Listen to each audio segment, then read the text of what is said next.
Não, o papado a gente não concorda. Evidentemente que a leitura protestante do papado na Idade Média e na Idade Moderna é uma leitura não muito amistosa. Os católicos acham que não, que ele é o primado de Pedro, tem as duas vertentes. Mas você, na sua oração, você está orando pelo Papa hoje para que na ele verdade, assim, se cure e tal? Não, até que não vou ser hipócrita. Não orei, não é porque eu tenho algo contra ele, mas é porque não veio à minha mente, né? Tem muitos casos assim. Agora, o Papa Francisco, de maneira... Ele, uma pessoa física, ele tem sido também objeto de contradição até entre os católicos.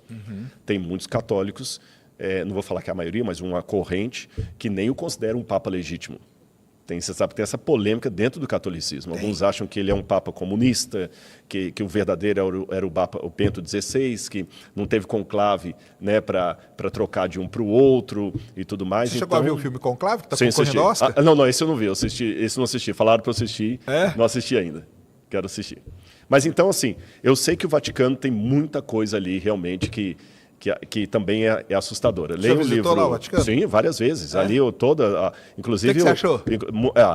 Muito interessante o Jardim do Papa, depois tem as peças egípcias ali, depois você começa, aí quando você entra na parte do Rodrigo de Borgia, aí não pode contar a história, né? Depois pesquisa quem foi Rodrigo de Borgia, meu xará, vocês vão entender. E a Capela Sistina? A Capela Sistina... Eu achei superestimada. A Capela Sistina, ela é o lugar onde o Papa é escolhido. Isso. E lá você tem a pintura de Michelangelo. Conclave, para você entender, é a eleição do Papa. Aí quando você fala Habemus Papam. E ali na Capela Sistina você tem, desde o altar-mor até o teto, uma pintura de Michelangelo. E tem uma curiosidade ali daquela pintura, não sei se você sabe. Michelangelo pintou toda a criação e Deus encostando com Adão, e Michelangelo colocou vários órgãos humanos ali, o cérebro e tudo, que ele já era um humanista. E o detalhe é que quando ele pintou Deus nu, os anjos nus, todo mundo nu, um bispo da cidade chamado Baggio, de Roma, foi reclamar com o Papa. Olha, esse camarada, essa capela parece mais um bordel do que uma capela. Como é que a gente vai escolher o Papa com um monte de genitália de homem aqui? Aí o Papa, acho que era Alexandre III, se não me engano, tem que ver qual que era o Papa. O Papa gostava do Michelangelo e pediu o Michelangelo, então, para mudar aquilo ali. Tanto é que a pintura passou por duas etapas. Uma feita pelo próprio Michelangelo e uma posteriormente, onde cobriu-se o corpo de Deus com o véu e aquela coisa. Mas originalmente já todo mundo pelado. Aí o Michelangelo, de raiva, no altar-mor, você sabe dessa história? Ele pintou o Baggio, sendo engolido por uma serpente, como se fosse o Midas, né? Sendo engolido pela Minos, né? O rei Minos, engolido por uma serpente e no inferno. Aí, de novo, o Baggio foi reclamar com o Papa. Olha, o cara me pintou lá no inferno com orelhas de burro, sendo engolido por uma serpente. E o Papa teria dito assim, olha, sinto muito, Baggio. Se Michelangelo tivesse pintado você no purgatório, eu podia tirar você de lá, porque o Papa pode... No inferno nem o Papa tem jurisdição. E aí, até hoje, quem vai lá vê essa pintura lá. Depois, se você não for à Itália, olha no Google que você vai ver essa pintura aí do Michelangelo. E diz que foi a pior coisa que ele fez, que ele era escultor, né? Se a pior coisa que ele fez foi a Capela Sistina, imagina o que era o melhor. Eu vi o filme Conclave. É interessante. Eu não assisti, mas eu quero assistir, já estou falando. Na sua religião, tem esse lance de confessar essa coisa ou isso não existe? Não. Só Deus. Só Deus. A Igreja Católica que tem a confissão auricular. A nossa não. Você fala com Deus e tudo e tal. Agora, é lógico, o que a gente aconselha é o seguinte, tem até uma parte da psicologia. Às vezes é bom você verbalizar a sua falta. Então, por exemplo, se eu menti, eu traí o Sérgio, falei mal de você aqui e tal. Não é só assim, Sérgio, me perdoa. A sugestão da igreja, Sérgio, me perdoa, porque eu fiz isso e isso contra você. Mas tem algum análogo à confissão? Não. A auricular católica, não. A única análogo à confissão que, às vezes, você verbalizar a sua falta tem efeitos psicológicos bons em você. É melhor que assim, Deus me perdoe. Entendi. Você entendeu? E no caso de perdão, essas coisas? O perdão é o seguinte, você tem que perdoar, até vou citar o Shakespeare aqui no Hamlet, que ele fala que veneno ou rancor é um veneno que você toma querendo que o outro morra, né?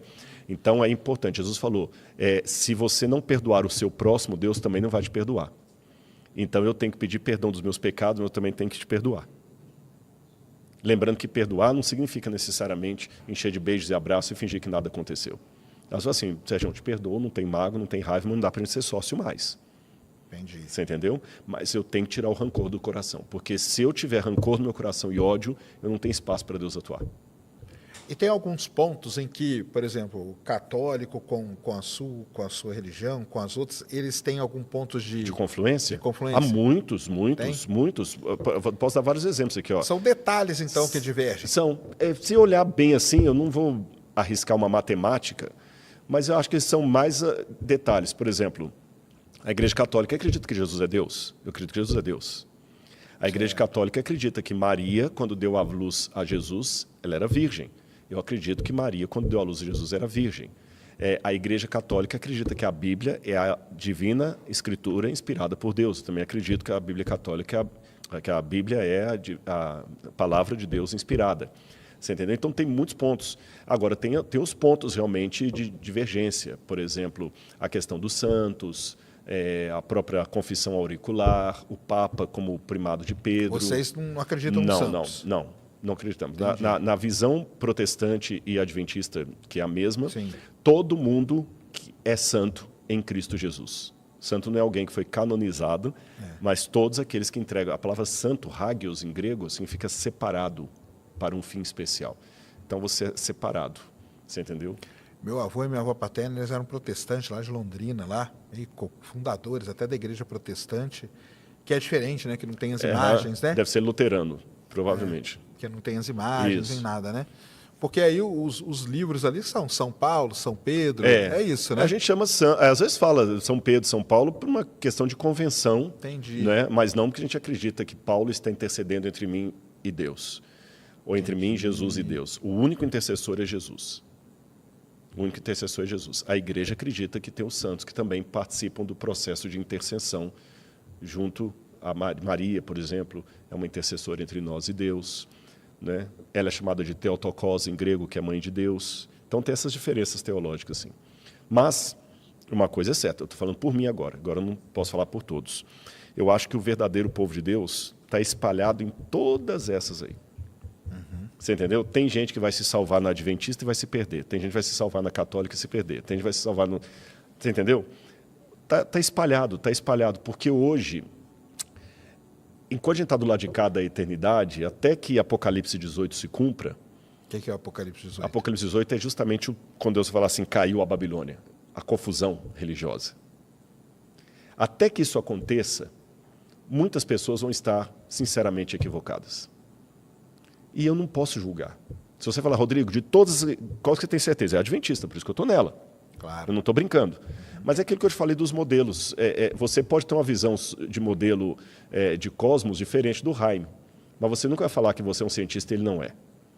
Eu tenho uma visão teológica diferente da Igreja Católica, mas quem sou eu para falar que aquela irmã de caridade que está lá rezando para Maria, eu sou de Deus, ela não é? Eu estou mais sincero com Jesus guardando o sábado do que ela com Maria rezando a Ave Maria. Você entendeu? Ah, mas ela está errada. Tá, gente, mas por favor, deixa Deus ser Deus. Não compete a mim fazer isso. Jesus quebrou muito isso aí, porque Jesus elogiou a fé de uma mulher pagã, que era o oposto do que ele ensinava. Quando ele vai lá para o lado de Cesareia de Filipe, depois ele vai para Tiro e Sidom, ele cura a filha de uma mulher pagã. Essa mulher fazia tudo de errado. Adorava ídolos, ela não adorava o Deus de Israel. Jesus falou, em Israel não encontrei fé dessa mulher. Então, sabe, hoje ele falaria assim, de repente ele vai encontrar um budista e vai falar assim, eu não achei na igreja cristã a fé que eu vi nesse budista.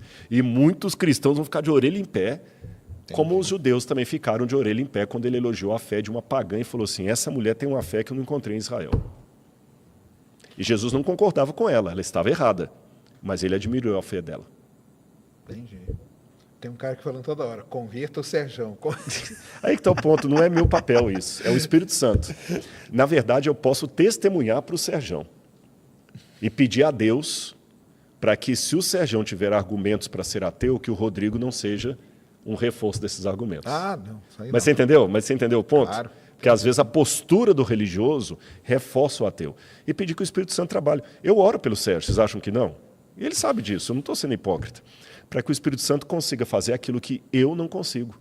Só isso. Muita gente que vem me cumprimentar fala assim, cara, estou te cumprimentando aqui para agradecer, porque tudo que você fala fez me mostrar que Deus realmente existe. E eu quero falar É o aqui apóstolo Sérgio. Temos uma presença ilustre aqui no chat, que é minha mãe. Nossa, eu quero mandar um abraço. Eu já mandei um abraço para ela uma vez num podcast que a gente fez junto. Minha mãe chama Marizilda Sacana, ela tá aqui, ó. Não, deixa eu falar, dona Marizilda. Minha mãe, eu vou te contar. Olha. Ela acredita mesmo. E vou te falar, você tem um filho de ouro, não estou rasgando confete aqui, porque eu já conheci, e nas suas orações continua rezando por seu filho. Ela reza, viu? Que ele reza pouco, ele ama Jesus, ele só não sabe isso ainda. Olha, é o crente falando, tá vendo? Eu falei que a gente é chato, né? E ela escreveu aqui, ó, eu também conheci uma senhora analfabeta que lia a Bíblia. Eu sou testemunha disso. Tá vendo? Se você não acreditar em mim, acredita na sua mãe. Na mãe tem que acreditar, né? Na mãe, exatamente. Não põe a mãe no meio, não, que o bicho pega. Um abraço pra senhora, viu? Não, muito bom, mãe. Um beijão aí, tamo junto, hein? Só duas coisinhas antes da gente acabar. O que você acha da série The Chosen? Tem muita gente perguntando aqui. Galera, eu gosto muito. O problema é o seguinte, tem uma coisa chamada licença poética. A licença poética obriga que você cometa alguns anacronismos. O que são anacronismos? Anacronismo é pegar uma realidade de hoje e transportar para o passado. Por exemplo, no Ciência Sem Fim, você vai ver que tem um momento que eu explico com o Sérgio como é que se escrevia uma carta na época de Paulo, ou um livro. Não tem nada a ver com sentar numa escrivaninha e escrever uma carta. Então, se eu hoje fizer uma imagem de Paulo sentando com uma caneta e escrevendo assim, eu estou criando um anacronismo, tá certo? Só que, às vezes, você precisa daquele anacronismo para o pessoal entender a história, para ficar claro que ele está escrevendo uma carta, compreende? E a série The Chosen, então, tem alguns anacronismos que é típico de qualquer peça literária. É compreensível. É como o quadro do Museu do Ipiranga, que mostra Dom Pedro proclamando lá com roupa de gala, tudo não foi daquele jeito, mas às vezes dão uma embelezada. Eu acho que eles têm algumas tiradas assim, históricas muito interessantes de alguma brecha que a Bíblia dá. Por exemplo, Jesus chega na cidade dos samaritanos. A gente sabe que eles odiavam. A Bíblia só fala, que é o negócio dos versículos. Jesus passou 5 dias ali. Tá. O The Chosen, imagina como é que seriam os 5 dias, as caras e bocas dos discípulos com medo de ser atacado ali, tudo é possível. A Bíblia não fala, mas é possível. Então, eu recomendo a série The Chosen, acho muito boa. Só dou um conselho para você, que isso aqui é muito sério. Não troque a arte pela Bíblia. Porque isso aconteceu, por exemplo, com a série de novelas da Record, quando eu ajudei. Quando a gente começou com a série das novelas, a ideia era que as pessoas fossem estimuladas pela novela a ler a Bíblia. Só que mas estava ao contrário. Muita gente agora não lia a Bíblia, achava que assistia a novela, exatamente. A novela era um resumo. E até personagens que não estão na Bíblia, mas estão na novela, o pessoal achava que estava na Bíblia. Então, cuidado também que o The Chosen não seja um substituto para a Bíblia, tá bom? Quem é intelectual sabe o que eu estou falando. Há pessoas que não leem o livro, vão assistir um filme depois e acham que... Não é por aí, tá bom? Então, cuidado com a licença poética. Então, assista a série, curta, mas assim, não deixe que a série substitua o seu estudo da Bíblia Sagrada.